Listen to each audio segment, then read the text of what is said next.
भी उनका मेरे पास एक मैसेज आया कि डागर साहब अगर आप सो गए हैं तो सुबह जब भी उठे ना, ये लिटरल मैसेज है, मैं शायद दिखा भी दूंगा अभी व्हाट्सएप चैट पे, कि अगर आप सो गए हैं तो जब भी जल्दी उठे, ये सब लोग ध्यान से सुनिएगा ये मैसेज, तो मेरे से बात करिएगा। ये मेरे बेटे से रिलेटेड मुझे कोई बात करनी है, सुबह जैसे ही आपके पास फुर्सत हो तो आप बात करिएगा। मैंने उनको फोन करा, रात तकरीबन 11:30 11:22 का मैसेज था, तो सुबह मैंने 8 साढ़े 8 बजे फोन किया उनको कि इज एनीथिंग सीरियस। तो उन्होंने बोला कि कल रात से नींद नहीं आई है, बहुत डरे हुए हैं और बेटे को लेके आपसे बात करनी है। उनका बेटा 18-19 साल का। तो मैंने कहा बताओ। दिल्ली से है लड़का, DU में स्टडी कर रहा है।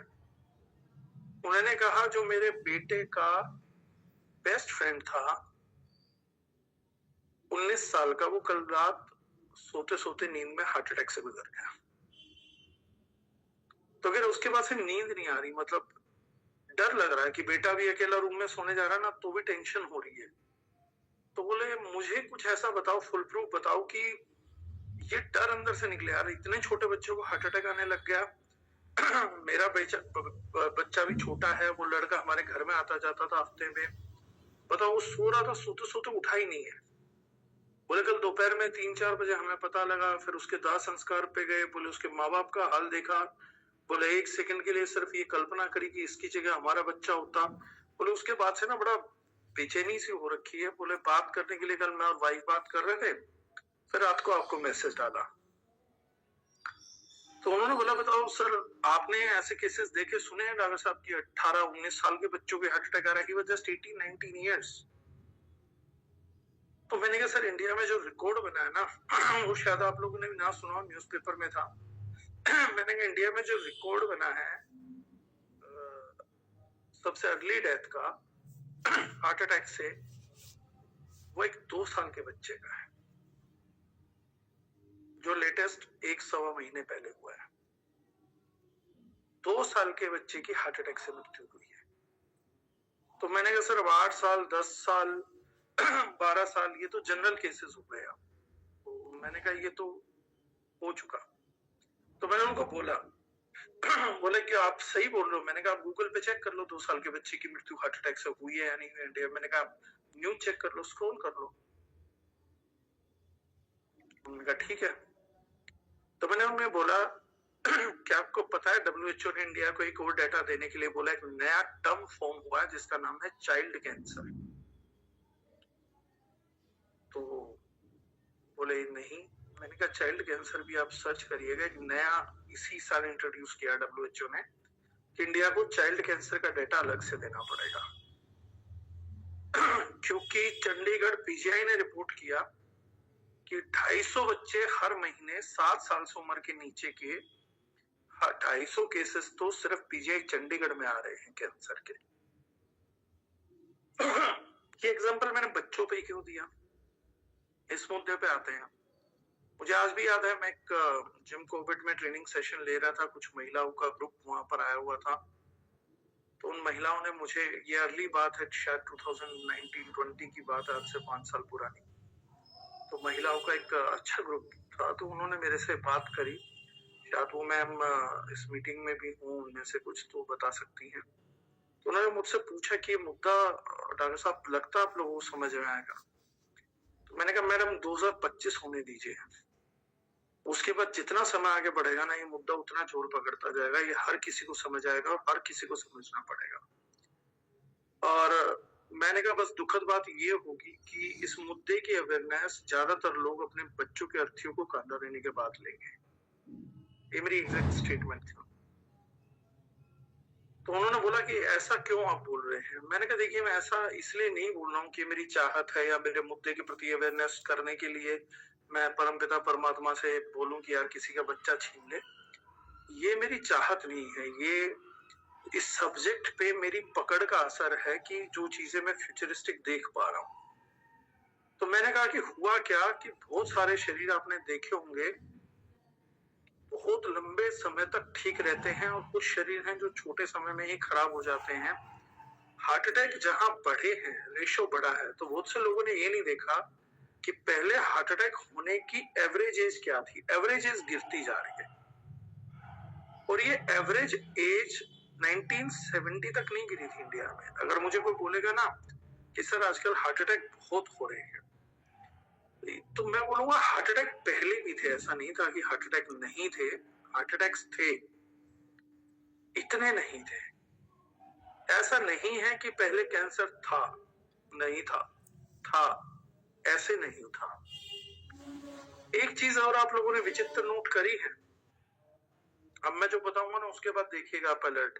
आप बहुत सारे लोग ना अपने आजू बाजू देखेंगे तो आपको मेरा मुद्दा और गंभीरता से समझ आएगा। ये समझने के प्रति है मुद्दा। जवानों को जब हार्ट अटैक होता है तो वो पहले ही हार्ट अटैक में खत्म हो जाते हैं।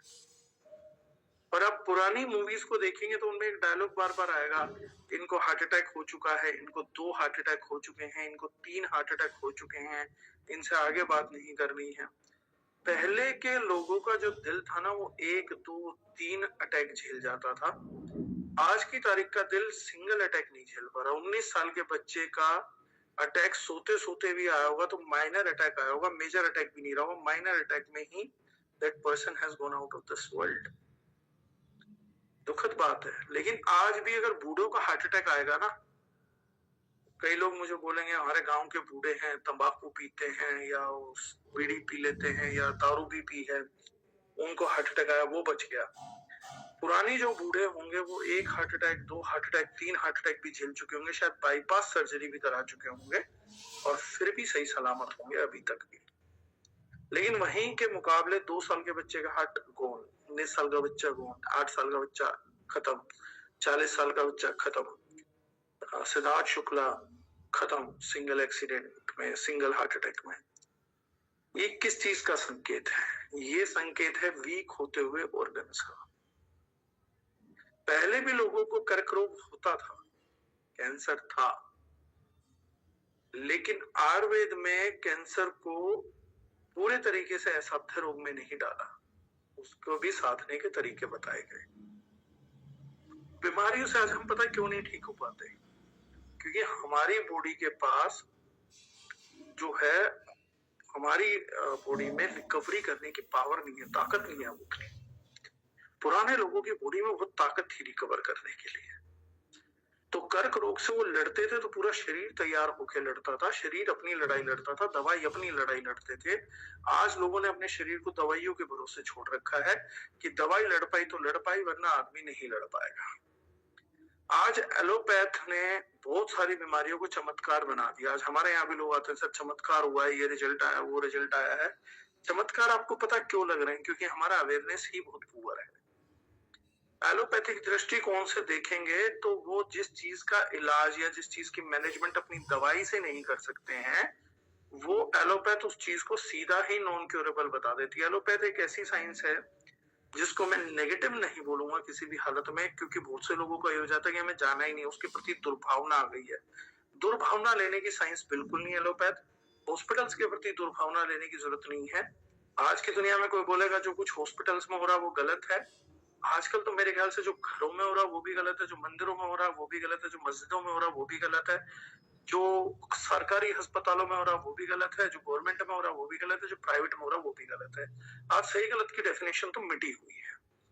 तो मैं दुर्भावना में वश नहीं बोल रहा हूँ, लेकिन एक चीज है, एलोपैथ के डॉक्टर की स्टेटमेंट को समझने की कोशिश करिए कि मुझे उनकी एक चीज से बड़ा ऐतराज है कि उन्होंने अपने आप को द फाइनल अथॉरिटी मान लिया है, जबकि वो खुद भी बोलते हैं कि हमारे को इस मानव शरीर की 0.00001% नॉलेज भी नहीं है। वो बोल देते हैं ये बीमारी इनक्योरेबल है, ये चीज इनक्योरेबल है, ये इसका इलाज नहीं है, इसका तो सर्जरी करानी पड़ेगी, इसका तो यही करना पड़ेगा। अब किस चीज के बिहाफ पे इतना बोल रहे हैं?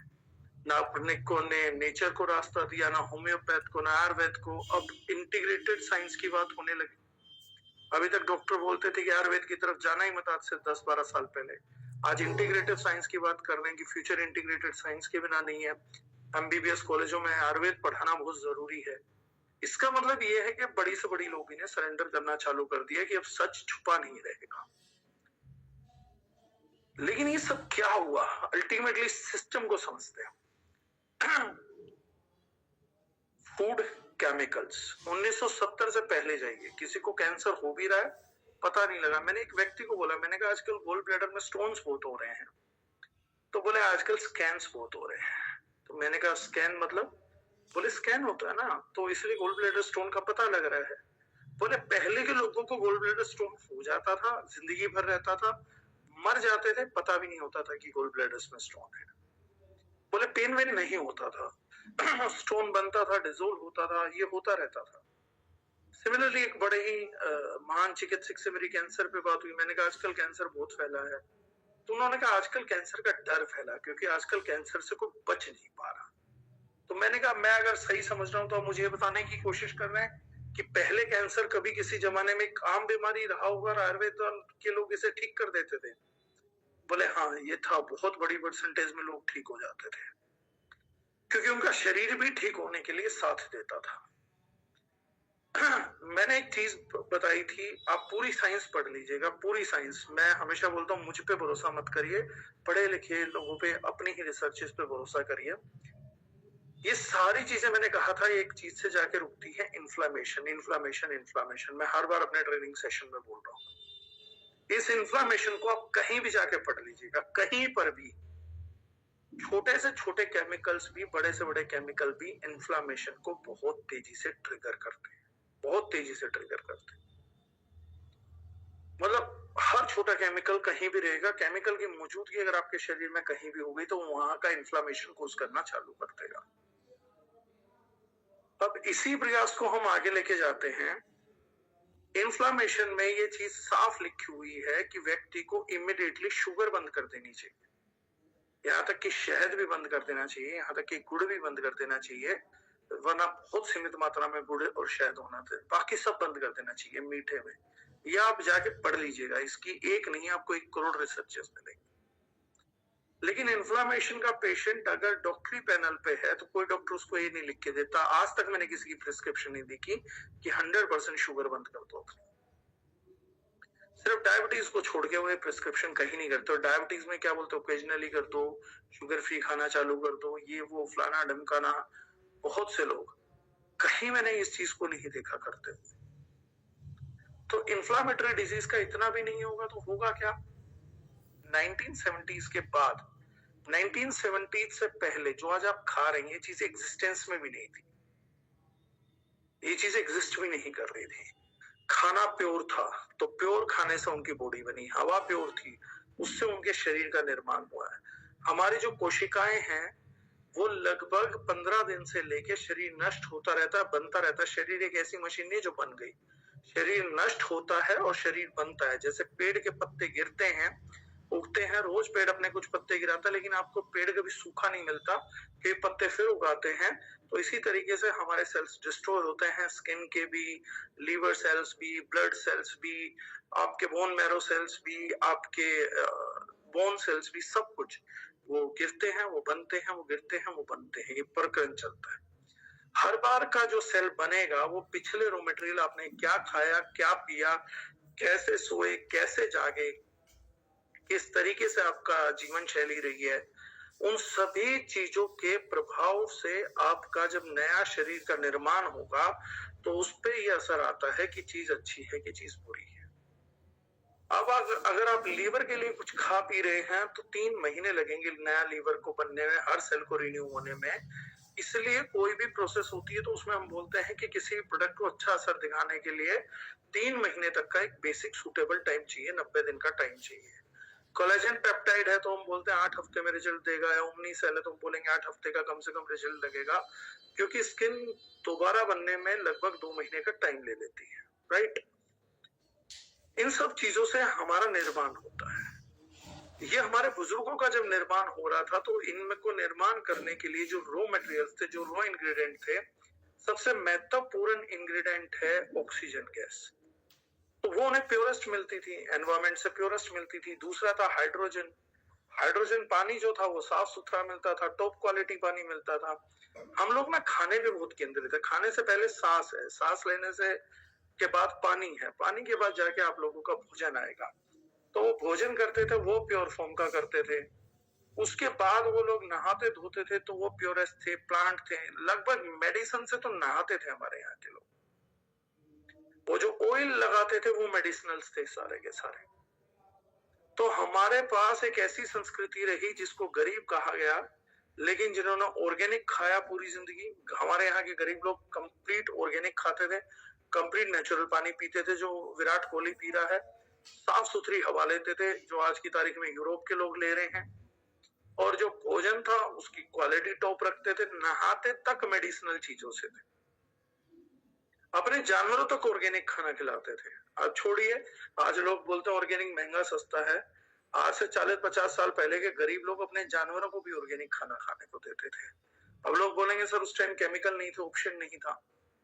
ऑप्शन होता भी तो बहुत सारे लोगों ने नहीं अपनाया था, धीरे धीरे अपनाया गया। लेकिन हम लोगों की जो पीढ़ी है जो केयरलेस है, हमसे पिछली पीढ़ी को केयरलेस होने का अधिकार था, हक था, कुदरती हक था। कोई केमिकल्स नहीं थे उनके खाने के अंदर, उनकी हवा में केमिकल्स नहीं थे, उनके पानी में केमिकल्स नहीं थे। वो लाखों साल से जो जीवन परमात्मा प्रकृति ने दिया था उसी के सहारे चल रहे थे। उनके फ्रूट्स हमारे फ्रूट्स के मुकाबले बहुत शक्तिशाली थे, बहुत एंटीऑक्सीडेंट रिच थे। उनकी डाइट, उनके ग्रेन्स हमारे से बहुत शक्तिशाली थे। हर चीज उनकी हमारे से 100 गुना शक्तिशाली थी। तो वो लापरवाह थे तो भी हमसे बहुत सही थे, पर वो भी शरीर के प्रति सजग थे। उन्हीं लोगों ने लिखा था पहला सुख निरोगी काया। लेकिन आज जो हम हैं, जो हमारी पीढ़ी है, 40-50 साल के लोग, 60 साल के लोग, इनकी भी किस्मत बहुत साथ है कि इनके पहले 10, 12, 15 साल में केमिकल्स उतने नहीं फैले। मैं भी आज याद करता हूं तो मैं किस्मत वाला हूं कि मैंने 10-12 साल की एज तक नीम की दातुन, बबूल की दातुन ये करी है, दंत मंजन किया है। मतलब ये ऊपर वाले का आशीर्वाद है कि ये चीजें देखी हैं। सरसों का तेल इस्तेमाल किया है बालों में, तो ये सब चीजें देखी हैं, करी हैं। जानवरों को घर में पाला है, खेती देखी है। तो शरीर जो है वो बहुत सारी चीजों को झेलने के लिए तैयार है, उतनी स्ट्रेंथ है शरीर में। क्योंकि हम क्यों बोलते हैं 14 साल तक तो शरीर बन ही रहा होता है, स्ट्रेंथ नहीं आती है। स्ट्रेंथ आके हिट होती है लगभग 21 साल की एज में। 21 साल के बाद व्यक्ति का शरीर कुछ साल तक मेंटेन करता है और 30 साल के बाद लगभग आधा 1% करके हर साल ढहने लगता है। ये एक हमारी बॉडी का कर्व है।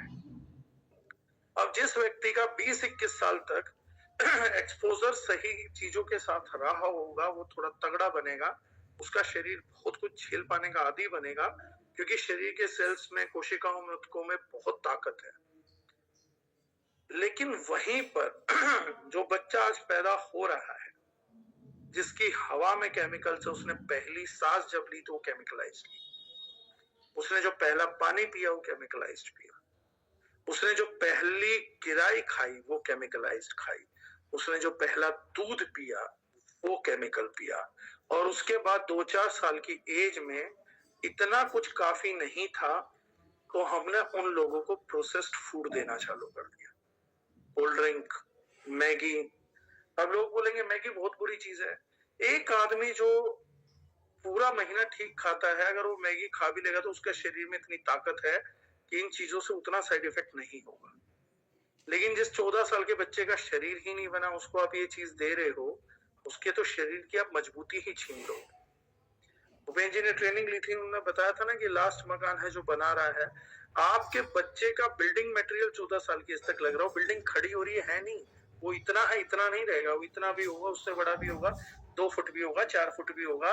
अभी तो उसका बिल्डिंग मटेरियल लग रहा है। आपकी बिल्डिंग मटेरियल की आप सप्लाई देखिए, माँ बाप अपने बच्चों को आज बिल्डिंग मटेरियल सप्लाई क्या कर रहे हैं, तो चिप्स, बिस्किट्स, चाय, प्रोसेस्ड फूड, कोल्ड ड्रिंक्स, जो कुछ आ रहा है बिल्डिंग मटेरियल की सप्लाई में जा रहा है। पुराने लोगों की बिल्डिंग मटेरियल सप्लाई क्या थी? स्नैक्स भी थे तो क्या था? भुना हुआ चना, मखाना, भुनी हुई मूंगफलियां, ये तो पुराने लोगों का स्नैक्स था।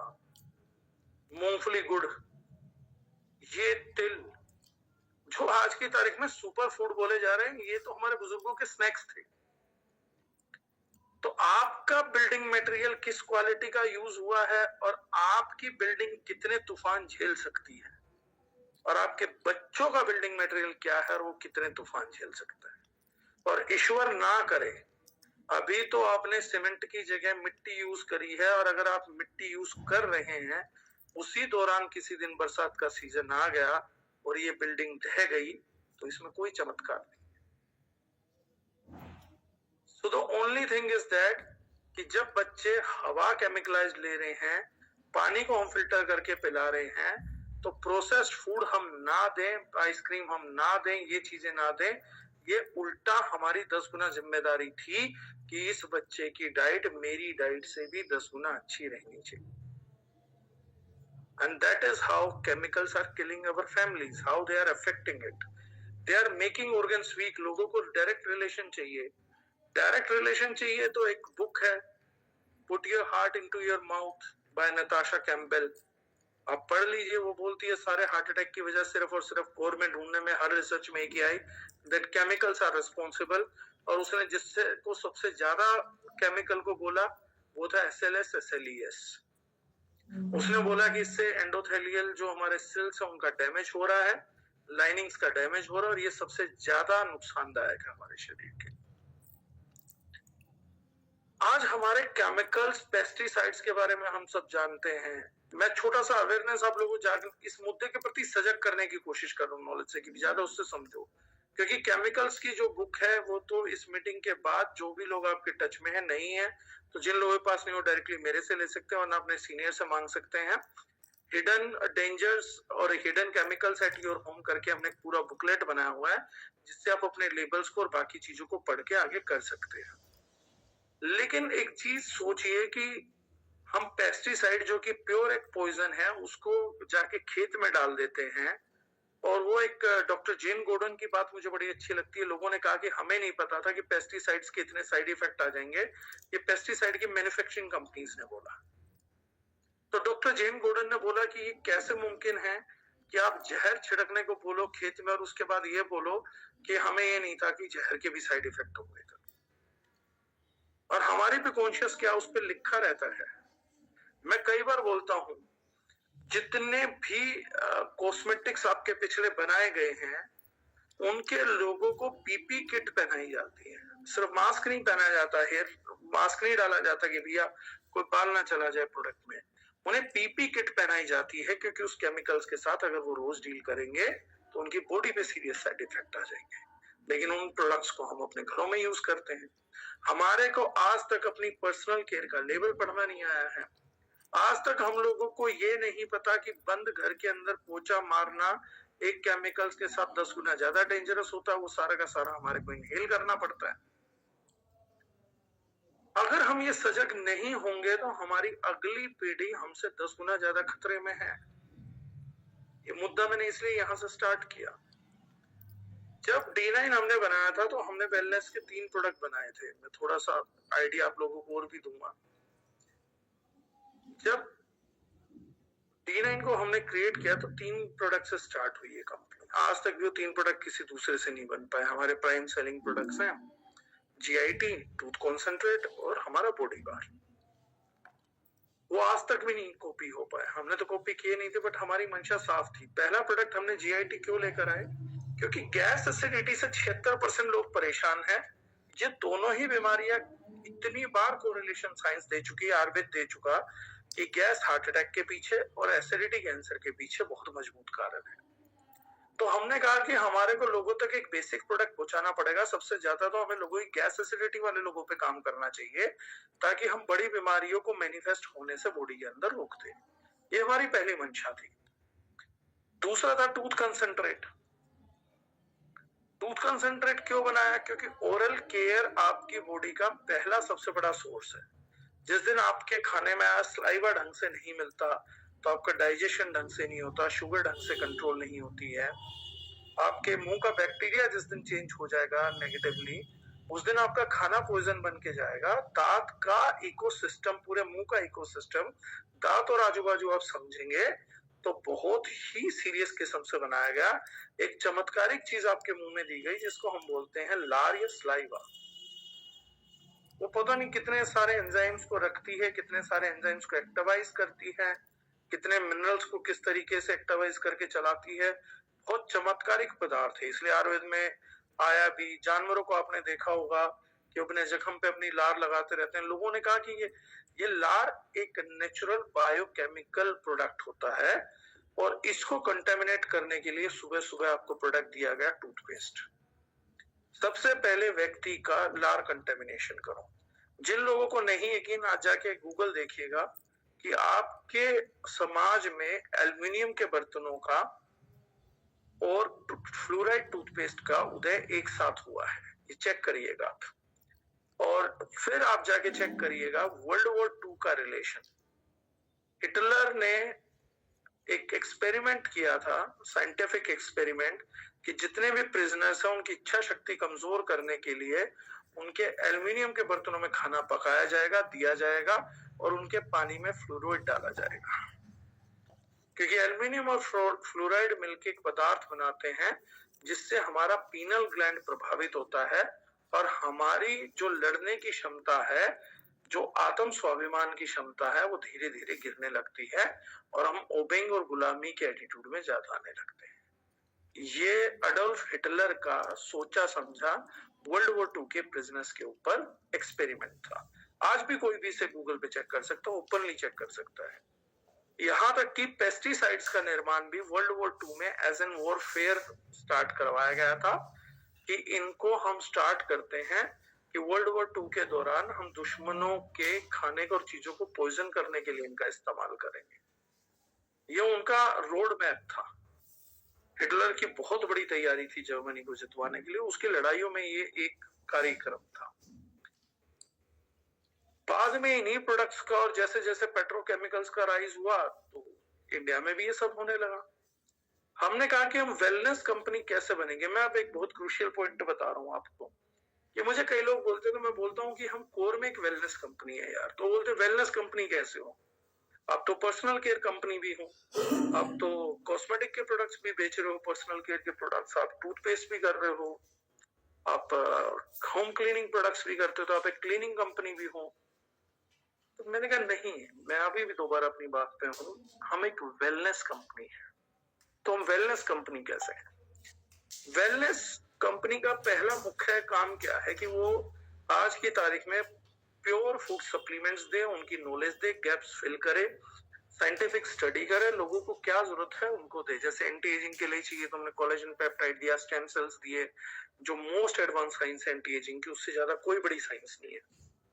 एंड अगेन जो हेयर के लिए हमने प्रोडक्ट आज से 5-7 साल पहले किया, वो आज की तारीख में लाइमलाइट में आया है, उससे बड़ा कोई प्रोडक्ट नहीं है। जिनसिंग पे रिसर्च हुई कि बाल दोबारा उगा सकता है, जो हमने डिफॉल्ट प्रीमियम में डाला। अश्वगंधा पे रिसर्च हुई, तो ये हमने सबसे पहले किया।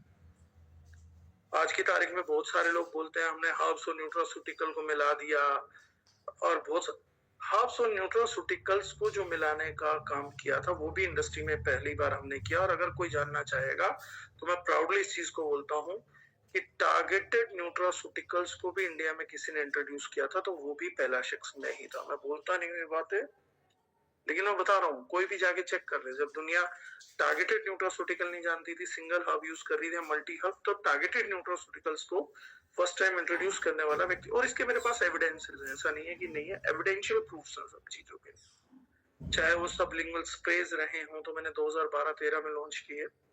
लेकिन फिर एक कॉस्मेटिक और ये सब क्यों? देखिए, बहुत डेप्थ में हमने समझा कि वेलनेस खाली वेलनेस के प्रोडक्ट देने से मुमकिन ही नहीं है। वेलनेस का मतलब है, मैं 2 चीजें पहले भी बताई थी, एक होती है वेलनेस, एक चीज होती है फिटनेस। वेलनेस का अर्थ है कि आपका शरीर इतना स्ट्रॉन्ग है कि वो कोई बीमारी नहीं पकड़ेगा, और पकड़ेगा तो उससे रिकवर कर जाएगा।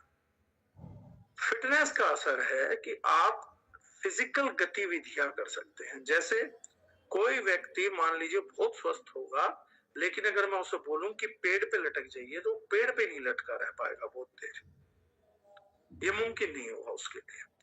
जैसे आज किसी को भी बोल दीजिए, आप आज अनुपम खेर को बोल दीजिए कि आप पेड़ पे लटके दिखाइए, 15 मिनट लटके रहिए, तो वो नहीं लटक पाएगा।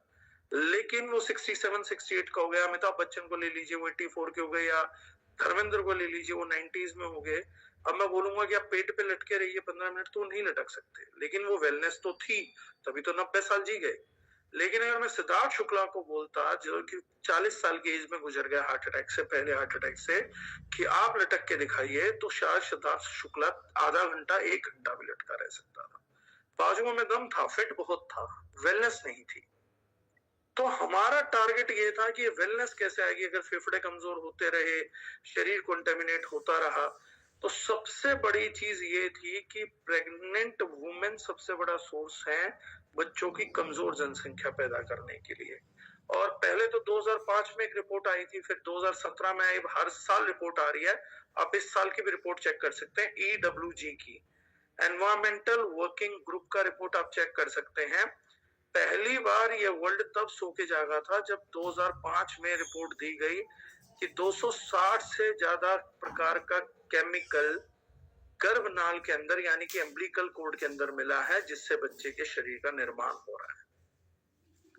कमाल की बात ये थी कि इसमें 123 से ज्यादा न्यूरोटॉक्सिन पदार्थ थे। न्यूरोटॉक्सिन पॉइजन होता है, जो हमारे यहाँ कोबरा सांप भी जो छोड़ता है, वो न्यूरोटॉक्सिन जो होता है वो पॉइजन डालता है हमारी बॉडी के अंदर। ऐसे उनकी बॉडी में 128 से ज्यादा पदार्थ थे, जो बाद में 180 से ज्यादा हो गए। और इन सबका सोर्स था हमारे घर पे यूज होने वाले पर्सनल केयर प्रोडक्ट्स और हमारे घर के क्लीनिंग प्रोडक्ट्स। तब हमने पहली बार ये कहा कि इतना बड़ा डेटा अगर है तो एक अधूरी वेलनेस कंपनी बन जाएंगे, हम भी इलनेस कंपनी बन के रह जाएंगे। कोई बंदा बीमार है, डायबिटीज के लिए आयुर्वेदिक प्रोडक्ट दे दिया, या लीवर के लिए आयुर्वेदिक प्रोडक्ट दे दिया, या न्यूट्रा का प्रोडक्ट दे दिया। हमारा पोर्टफोलियो भी वेलनेस नहीं है कि हम लोगों को स्वस्थ रखने की तरफ जाएंगे, हम भी बीमार लोगों को प्रोडक्ट बेचने की तरफ जाएंगे। कोई उनको एलोपैथ दे रहा होगा, हम उनको आयुर्वेद और न्यूट्रा दे रहे होंगे। यहाँ तक हम कर पा रहे हैं। लेकिन असली मकसद मुझे तब लगा, वेलनेस कंपनी में तब नहीं बनता हूं सर जब मेरे पोर्टफोलियो पे आपको लीवर दिखता है। ये मैं आज बड़ी स्टेटमेंट दे रहा हूं, अगर आप इस बात को समझ पाए और समझा पाए तो लोगों की आंखें खुलेंगी। दारुजनैन एक वेलनेस कंपनी इसलिए नहीं है कि हमारे पास बहुत सारे न्यूट्रास्यूटिकल प्रोडक्ट्स हैं, प्रोटीन्स हैं, हमारे पास शिलाजीत है, हमारे पास मेंसो का प्रोडक्ट है, हमारे पास ओवा का प्रोडक्ट है, हम बहुत एडवांस्ड न्यूट्रास्यूटिकल जो United state pharmacopoeia grade ingredient है, पहली कंपनी हम यूज करने वाली वो कर रहे हैं। हम स्टेम सेल का, इसलिए नहीं हम वेलनेस कंपनी, क्योंकि वेलनेस का मतलब होता है, जो आयुर्वेद ने कहा था, स्वस्थ से स्वस्थ रक्षिता, कि स्वस्थ आदमी के स्वास्थ्य की रक्षा करो। ये सारे प्रोडक्ट स्वस्थ व्यक्ति को स्वस्थ बनाने के लिए उतने रक्षात्मक नहीं है। मैं वेलनेस कंपनी तब बनता हूं जब मैं व्यक्ति की पूरी पर्सनल केयर रेंज से हार्मफुल केमिकल हटा के उन्हें प्लांट बेस्ड मेडिसिनल से दोबारा इक्विप करता हूं। तब जाके मैं जाके एक वेलनेस कंपनी बनता हूं, क्योंकि मैं उनको उस हालत में बीमार बनने से रोक रहा हूं। मैं उनकी अगली पीढ़ी को बीमारियों से बचा रहा हूं, मैं उनकी अगली पीढ़ी को केमिकल एक्सपोजर से बचाने की ट्राई कर रहा हूं। तब मैं बनता हूं। बहुत से लोगों ने ये बोला कि सर आप ऐसे कितने केमिकल कम कर लोगे। तो मैं हमेशा बोलता हूं कि मान लीजिए आपकी कोई मजबूरी है और किसी ने आपके बच्चे को गन पॉइंट पे रख दिया और वो आपको जहर पीने को देता है, तो आप पूरी बोतल गटकोगे या 5 ml पीना पसंद करोगे? अगर मजबूरी भी है तो मजबूरी में अगर अगला आदमी नहीं बोल रहा कि पूरी बोतल गटकनी है, वो बोल रहा जहर पी लो, उसकी शर्त ये नहीं कि पूरी बोतल पियो जहर की, उसकी शर्त ये है कि बच्चे को बचाना तो जहर पी लो। तो आपके बच्चे को बचाने के लिए पूरी बोतल गटके बोल रहा पी लो 5 ml, कम से कम बच्चा भी बच जाएगा, आपके बचने की भी चांसेस बढ़ेंगे। जब जहर लिया जाता है ना सर, तो मात्रा बहुत फर्क डालती है। मैंने पिछली ट्रेनिंग में, शायद पिछली ट्रेनिंग में बोला था, दवा की मात्रा जिस प्रकार से फर्क डालती है, जहर की मात्रा भी उसी प्रकार से फर्क डालती है। अगर केमिकल एक्सपोजर को हम 0 नहीं कर सकते, 100 से 80 भी ले आएंगे ना, उसका भी बहुत असर होगा। 100 का 60 भी ले आएंगे ना, तो भी बहुत असर होगा। तो चांस तो मिलेगा, उम्मीदें तो जगेंगी, आगे तो बढ़ेगी, साइंस भी रास्ते ढूंढ रही है, व्यक्ति भी दोबारा नेचर पे जा रहा है। लेकिन मुर्दा व्यक्ति के लिए ना साइंस काम की, ना आयुर्वेदा काम की है, ना नेचर काम का है। व्यक्ति जिंदा रहेगा तो साइंस उसको आगे चल के उन्नत होगी तो बचा पाएगी, नेचर दोबारा उन्नत होगी तो बचा पाएगा। पहले हम सब कुछ केमिकल कर रहे थे, आज से 10-12 साल पहले सारी उम्मीदें धूमिल थी, कोई बात भी नहीं कर रहा था। आज मैं नहीं कह रहा कि पूरा ऑर्गेनिक हो गया है, लेकिन मैं ये जानता हूँ हर साल अब ऑर्गेनिक फसल बढ़ने लग गई है। पिछले साल की तुलना में इस साल ऑर्गेनिक फसल ज्यादा, अगले साल उससे ऑर्गेनिक फसल ज्यादा आएगी। आज इसी चीज से एक प्रेरणा ले लीजिए। किसानों ने ज्यादा ऑर्गेनिक फसल उगा के अपने बिजनेस को ज्यादा बड़ा करना चालू कर दिया, ऑर्गेनिक की खपत बड़ी होनी चालू हो गई।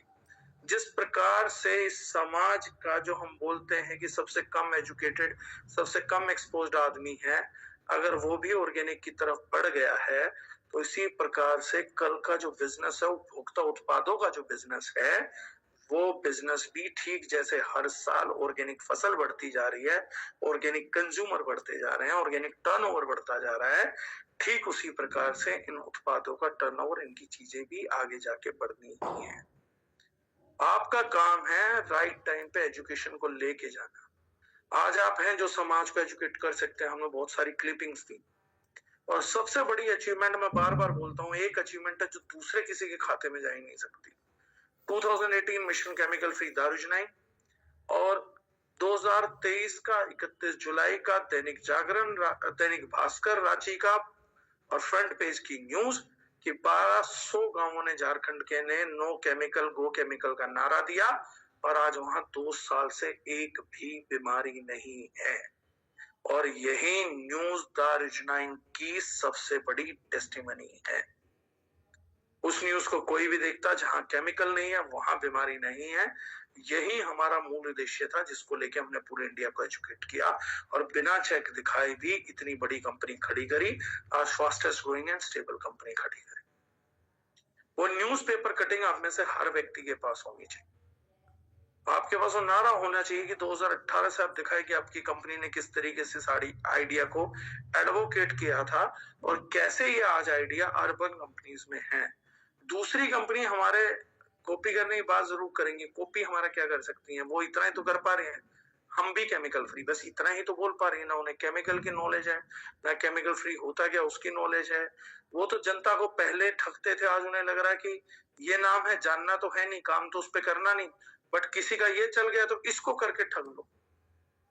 पहली बार जब कोई चीज करी जाती है वो ज्यादातर रिसर्च करी जाती है, सॉल्यूशन सोचा जाता है। दूसरी बार जो करा जाता है ज्यादातर कॉपी करके सिर्फ उस चीज को भुनाने की कोशिश होती है, इसको हम अपने लिए भुना ले, चीज तो है।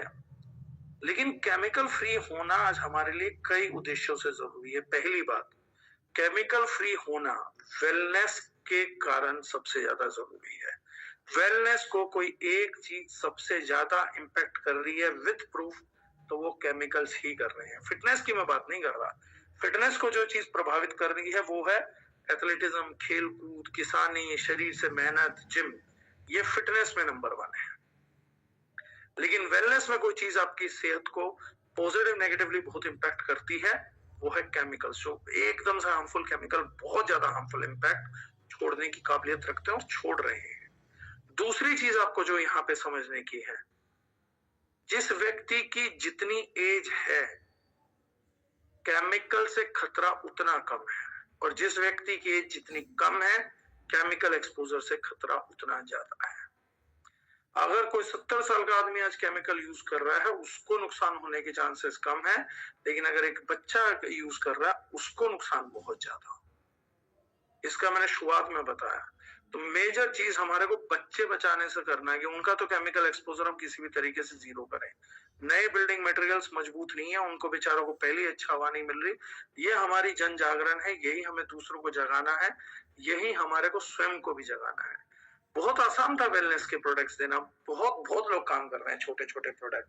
आज इस मार्केट में SLS, फ्लोराइड फ्री, ट्राइक्लोसिन फ्री, ये शब्द भी आए। तो मैं पिछले दिनों किसी को कह रहा था कि एक काम तो चलो मैंने अच्छा किया, अनपढ़ों के बाजार में मैंने थोड़ी पढ़ाई लिखाई तो फूक दी है। कम से कम कुछ लोगों ने ये शब्द बोलने चालू कर दिए, नहीं तो पूरी जिंदगी सुनने भी नहीं थे उनको। ये दारूजनाई में मैंने अकेले नहीं करा, जब मैं बात कर रहा हूँ मैंने, तो आप सब लोगों ने करा है। ये ट्राइक्लोसिन मैंने सबको जाके नहीं बताया, जी बाजार में बोल रहे तो आपके असर है कि आप लोगों ने जाके बोला। जैसे मैं कई बार बोलता हूँ, डॉक्टर धनंजय सोलंकी बहुत लिखे जा रहे हैं, पीछे किताब पब्लिश की, उन्होंने मेरे से ज्यादा facts and figures social media पे दिए हैं। भूपेन जी, उन्होंने जितने बड़े कैंपेन सोशल मीडिया पे किए, मैं करता नहीं हूँ, मेरे मनोभाव को नहीं पता नहीं क्यों सूझता, वहां मैं बहुत कमजोर हूँ। हाँ, ऐसे बात करने मेरे से किसी से कितनी बात करा लीजिए। इन सब लोगों ने जो मूल धारणा जगह जगह तक पहुंचाई है अलग अलग माध्यम से, hidden dangers at your home जो हमने बुकलेट बनाया है, कोशिश करूंगा मैं उसका हिंदी संस्करण भी आपको दे सकूं। ये चीजें जब आप किसी के घर पे लेके जाते हैं तो यकीन मानिए आपके व्यापार से बड़ा उसके जीवन पे असर है। आज जिस व्यक्ति को जा रहे हैं आप उसको एक लेटर भी छोड़ के आइए। जब मैं मुद्दा करता था ना तो मैं एक ही बात करता था कि आज आप मुझे नकार के घर के बाहर निकाल दीजिए, मुझे कोई फर्क नहीं पड़ेगा। मैं ये मुद्दा कहने क्यों आया? मैं मुद्दा ये कहने आया हूं कि कल को आपके घर पे दरवाजे पे अगर हार्ट अटैक खटखटाए या कैंसर खटखटाए या भगवान ना करे, ईश्वर ना करे किसी बच्चे के साथ कोई अनहोनी हो, तो आप ये याद रखिएगा कि कभी किसी ईश्वर की मर्जी से जिसको आप पूछते हैं कोई व्यक्ति आपको इस विषय पे जागरूक करने तो आया था। तो मेरा काम है कि मुझे जहां तक ईश्वर पहुंचाना चाहता है, नॉलेज दी है, तो मैंने कहा मेरा काम है उसको लोगों तक पहुंचाना। जागना ना जागना ये लोगों का काम है। लोगों को बोलना है कि आपके जगाने से जागेंगे, मैं जगाने नहीं आया हूं। मेरा काम ईश्वर ने, मैं एक चीज मानता हूं, ये आप लोगों को भी माननी पड़ेगी, आप लोग भी समझिएगा। मैंने जिस मनोभावना से किया कि अगर मुझे बात जनता तक पहुंचानी ही नहीं थी तो ईश्वर ने ये बात मुझे समझाई ही क्यों? मैं तो कोई इस फील्ड से नहीं हूं। मैं तो अच्छा भला अपनी क्लास को टॉप करके पढ़ाई में अच्छा होने के कारण इंजीनियरिंग करके मस्त बड़ी कंपनी में जाके अच्छी जॉब करके करने का काम कर रहा था। मेरा तो रास्ता क्लियर चल रहा था, कोई था भी नहीं, मन में कभी नहीं सोचा था नेटवर्क मार्केटिंग करूंगा, मन में कभी भावना नहीं थी कोई केमिकल फ्री जनता के लिए कुछ करूंगा। मैं तो जनता के लिए करना भी नहीं चाहता था। मुझे तो एक पंडित जी कुंडली देख के बोलते थे कि मेडिकल साइंस का लड़का है, मेडिकल साइंस में बहुत कुछ करेगा। तो मेरी मदर बोलती थी तू डॉक्टर बन जा। मैं तो खुले में स्वीकारने वाला व्यक्ति हूँ। तो मैं मम्मी का बोलता था, मैंने कहा पागल हो गई क्या, ये खांसते छींकते मरीजों के साथ सारा दिन गुजारना मुझे? मैंने कहा पैसा कमाने के लिए मुझे इतने बेकार काम नहीं करने की, सारा दिन बीमार आदमियों से मिलो। मैंने कहा मरने वालों से, कुचलों से, ऐसों से। मैंने कहा समाज के टेढ़े आदमी मुझे मिले हैं पैसा कमाने के लिए, मुझे नहीं मिलना है इन लोगों से। इस कारण से मैं डॉक्टर भी नहीं बना कि मुझे रोज मरीजों से नहीं मिलना भाई। जबकि मेरी कुंडली बोल रही थी ये कुंडली मेडिकल साइंस की कुंडली है, ये लड़का बहुत बड़ा रिसर्च वर्क और ये कर जाएगा। इतनी स्ट्रॉन्ग रिकमेंडेशन जो 10-12 साल चली, मैंने उसके बाद भी इस प्रोफेशन को कभी नहीं करना चाहा। लेकिन हालात, चीजें, मैंने अपनी लाइफ को समझा कि कैसे, मतलब अनहैपनिंग इवेंट्स, मेरा कोई मन नहीं था। मैं नेटवर्क मार्केटिंग के प्रति बहुत नेगेटिव था। मेरे कॉलेज में जब बच्चों ने ज्वाइन किया तो मैंने तकरीबन 20-30 बच्चे पीटे भी हैं कि तुम ये गंदा काम नहीं करोगे। मतलब दूसरे तो फेसबुक क्रांतिकारी है, मैं तो अपने कॉलेज का लाइव क्रांतिकारी था, पीट भी देता था बच्चों को। तो मैंने तो ख्वाब ही नहीं सोचा जिंदगी में कि मैं कभी डायरेक्ट सेलिंग की एडवोकेसी करूंगा या ज्वाइन भी करूंगा। लेकिन उसके बावजूद मैंने देखा कि मैं इस इंडस्ट्री में आया, कुछ रास्ते हुए, मेरे को नॉलेज हुई, उसके बाद ये आर्टिकल्स ज्यादा दिखे, ये किताबें ज्यादा पढ़ी, मेरा ध्यान खिंचता चला गया। और अचानक एक दिन दिमाग में कोई बात कहीं से आई या कंक्लूजन हुआ कि ये सारी बीमारियों की जड़ केमिकल है और तू इस बात को अच्छा वक्तव्य रखता है, तेरे को मैंने बोलने का सलीका दिया है, क्योंकि जो भी देता है ईश्वर ही देता है। मैंने तुझे नॉलेज दी, बोलने का सलीका दिया और एक इंडस्ट्री दी। मुझे लगा यार ये डॉट्स कनेक्ट हो रही है, मतलब ईश्वर चाहता है कि मैं इस मुद्दे पे बात करूं। सफलता उसी दिन मेरे को कॉन्फिडेंस हो गया कि तीनों डॉट मिल गई है, नेटवर्क मार्केटिंग भी, दोबारा मेडिकल साइंस की तरफ भी आया हूँ, मुद्दे की नॉलेज भी हुई है रास्ता भटक के। उस दिन मैंने कहा कि यहाँ सफलता मिलेगी, क्योंकि ये वो काम नहीं जो मैं करना चाहता हूँ, ये वो काम है जो ईश्वर कराना चाहता है। जो मैं करना चाहता था उसमें तो मैं सफल नहीं हो पाया। फाइनली इंजीनियरिंग करके मैं बड़ी कंपनी में बाहर नहीं जा पाया, मैं MLM के रूट से इधर ही आ गया।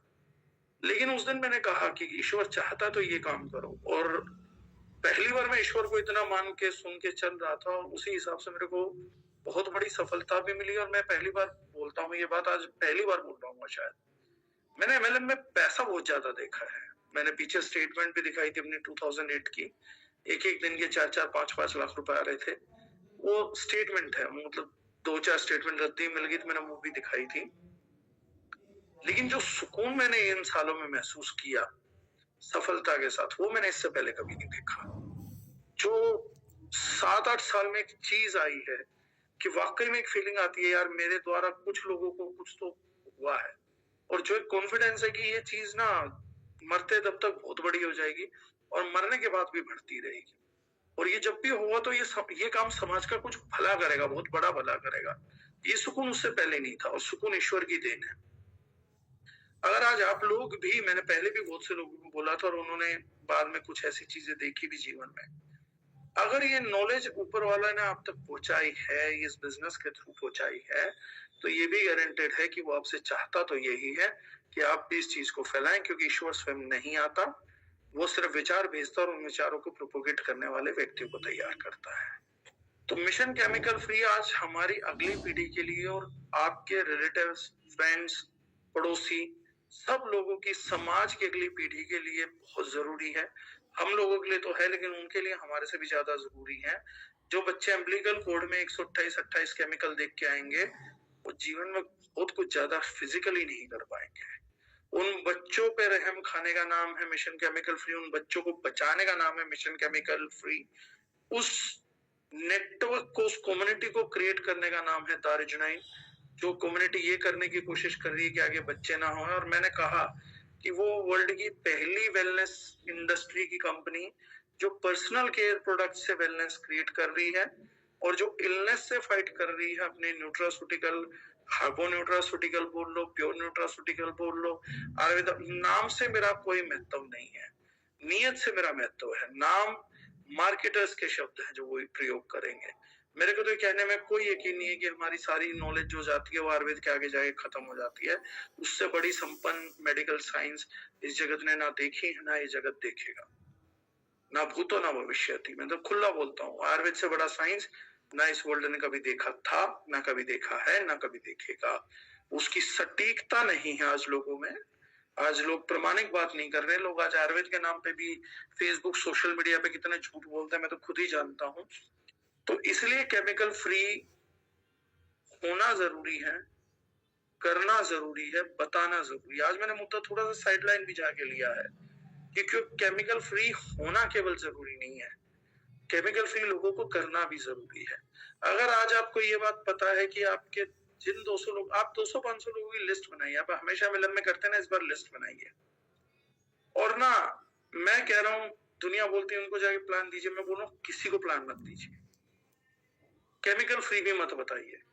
रोज रात को ना जिसको बता दो उस पे हाईलाइटर चला दो और बाकियों की लिस्ट को रोज रात देख के सो कि इनकी आने वाली पीढ़ी को बचाने में शायद मेरा कुछ योगदान हो सकता है।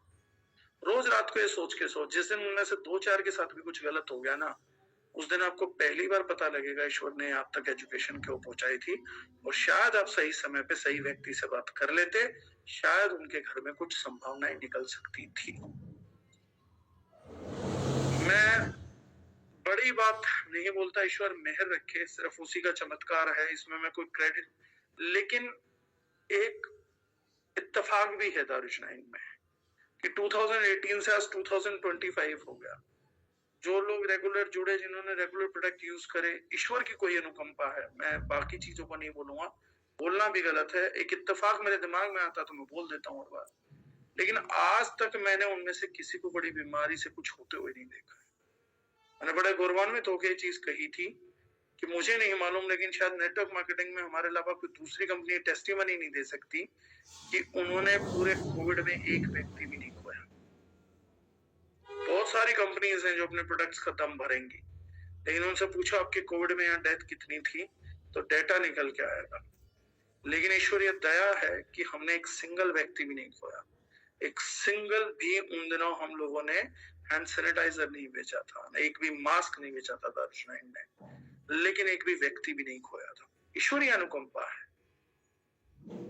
किसका कोई रिलेशन प्रोडक्ट से हो, किसी चीज से हो, तो मैं बोलता नहीं है, कहना भी नहीं चाहिए, लेकिन कुछ तो ईश्वर भी चाहता होगा। शायद प्रोडक्ट नहीं बचा के रखते होंगे तो परमात्मा बचा के रखता होगा, लेकिन कोई आशीर्वाद तो उन लोगों के साथ है ईश्वर का कि उन्होंने मेहर बहुत देखी है।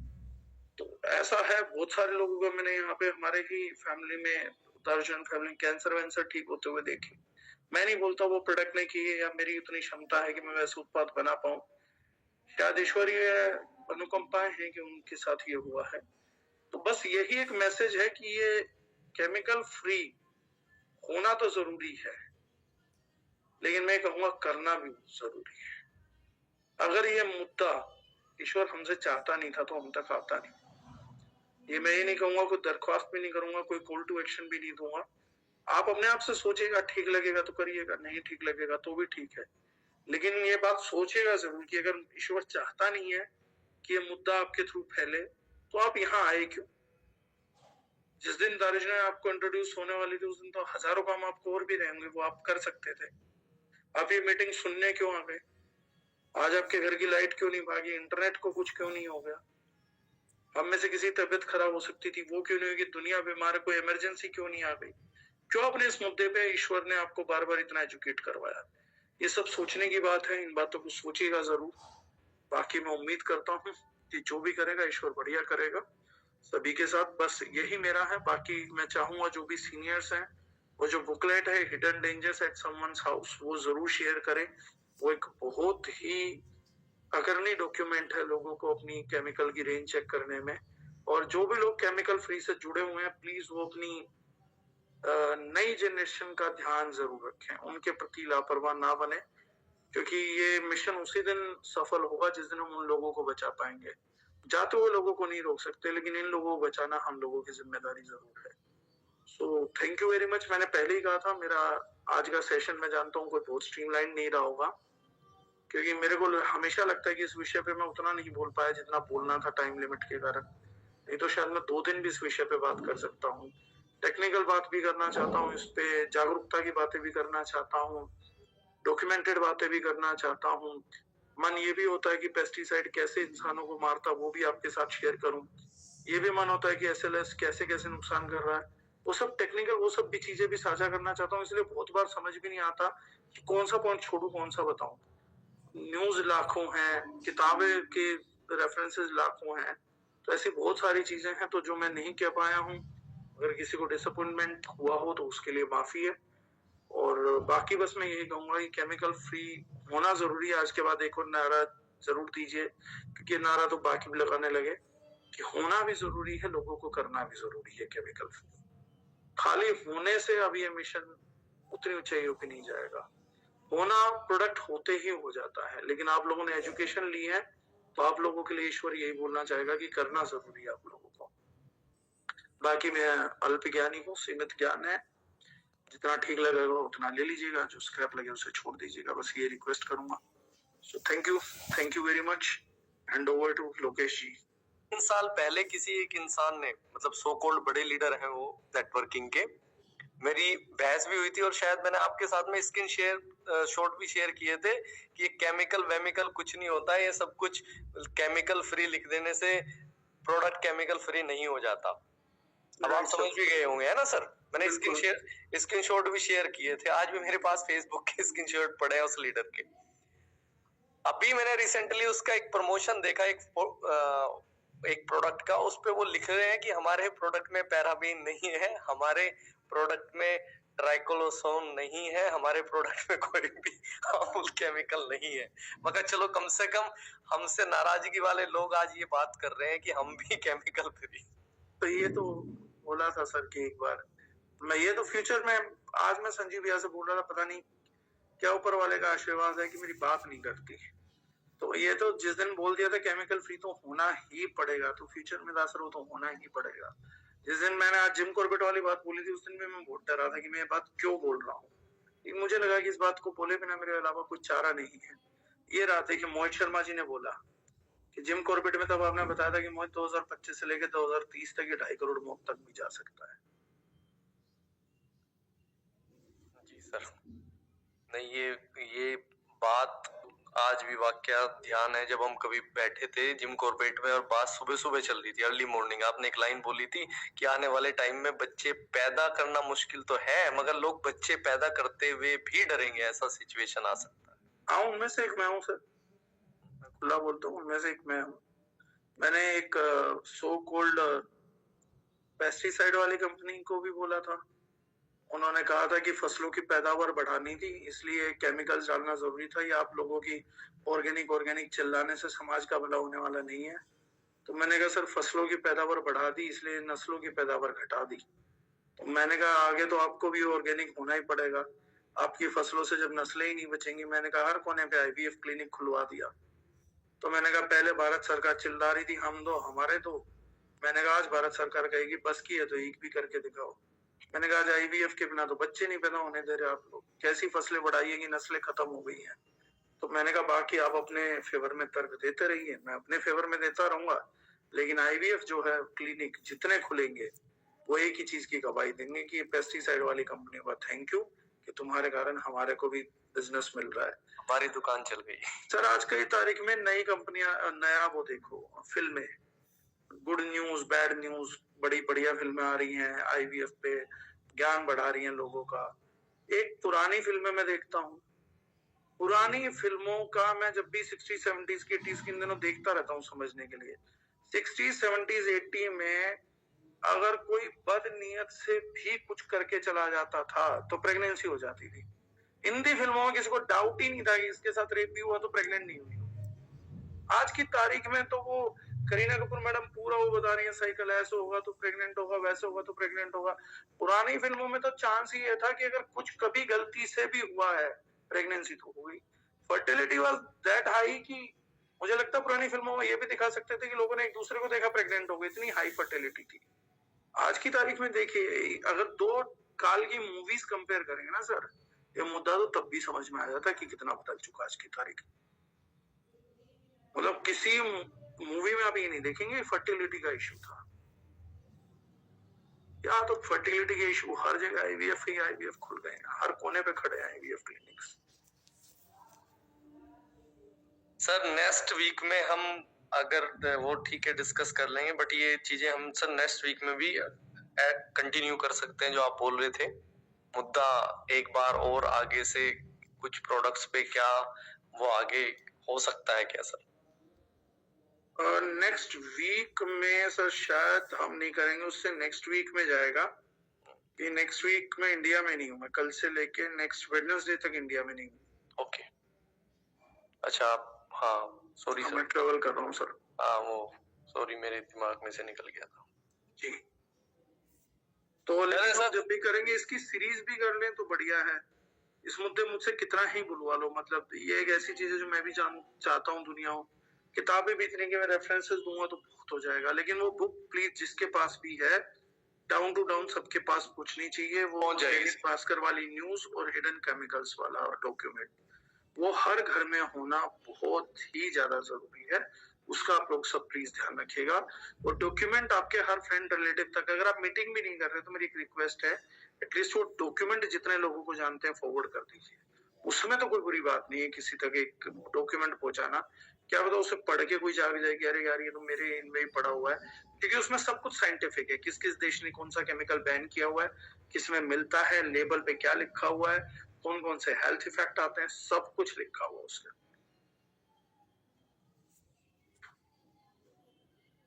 डन है सर, वो सबके पास में पहुंच जाएगा sir. Right sir, I hope इस पे कोई क्वेश्चन ना हो। जी सर, सबके पास तक पहुंच जाएगा सर, अभी पहुंच जाएगा। Right sir, it's a long session. ठीक है, thank you very much. Thank you so much sir, thank you so much, thank you so much sir.